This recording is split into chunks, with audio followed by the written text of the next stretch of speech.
Okay, so here we go. This is GACE. Yikes. I've soloed the bus. So right now I'm just gonna do the kick. Let's see. It's got some plugins on it. There's a Waves C1, which is a compressor. I wonder if I hover over it, if it'll tell me what it is.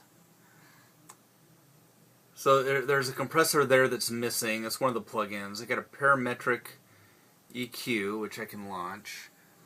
So that's what my kick drum EQ looks like. And if you want to pause that, there's my settings. So I'm going to pull out a little bit so you can see that. Now for some reason right here, I don't have this shelved. Actually, let me close this. Part of X1 is this Pro channel, and it's got a built-in EQ. So you can see here I've shelved, boy, I'm not sure where that is. Let me see if I can open this here. Pro channel.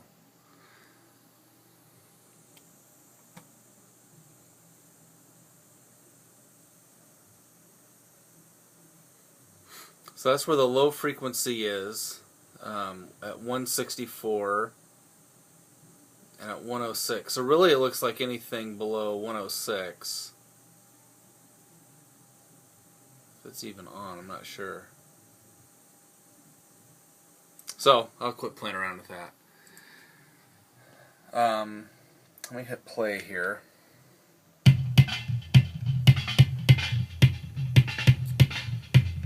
So the signals are pretty even, although you can see that there's some peaks, especially through here. But with the compressor, when it works, it kind of controls it and keeps it right in this range, which, you know, it's maybe peaking around 0. And then I come over here to my drum buses. I've got my drum bus, which goes out to the master. You can see that the drum bus is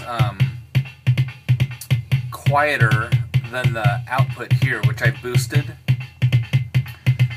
On this drum bus, now these are also missing. There's that BBE Sonic Maximizer in the Waves. That's a compressor, Ultra Maximizer. And then here I had another BBE, so maybe I was using it and decided not to use it there, but use it there. And then there's a little bit of reverb on the and this is the master output for all of the drum buses. Let's see here. So these are all of my tracks, which on this song, GACE, there's a ton. It goes on and on and on and on and on. So ultimately there's like 19 tracks altogether, just different parts and stuff. So let me, so that's the kick. So there's the top snare and the bottom. And it's kind of getting a lot of bleed from all the other instruments. You hear a lot of hi-hat. And if that gate was working, this compressor, there's a little bit of gate on that. Here's the EQ setting for my snare. This is another plugin of mine. And maybe you can stop the video and zoom in. But it's not tweaked very much. I mean, it's just very subtle. And that's the top. And the bottom, there's this maximizer just to kind of fatten it up like a compressor. And so it's not affected really very much at all. It's really dry. I don't know if you can hear that.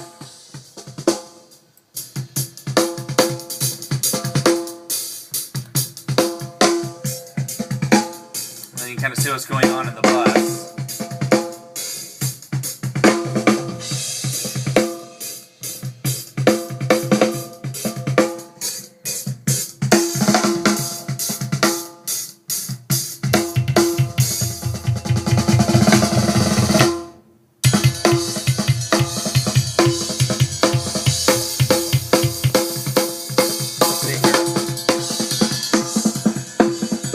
Now this EQ this EQ and this output here, I cut the lows and kind of boosted this really upper part, and this is the top snare.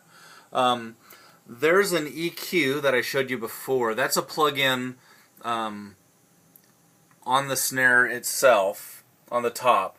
But on the output of that track, there's also this second EQ that's just helping to boost a little bit more.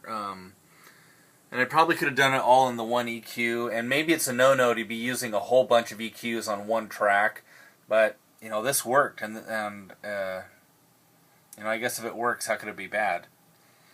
I don't know what else to tell you about this. I'll upload this video and I'll upload the audio, and if you got any questions, let me know. Bye.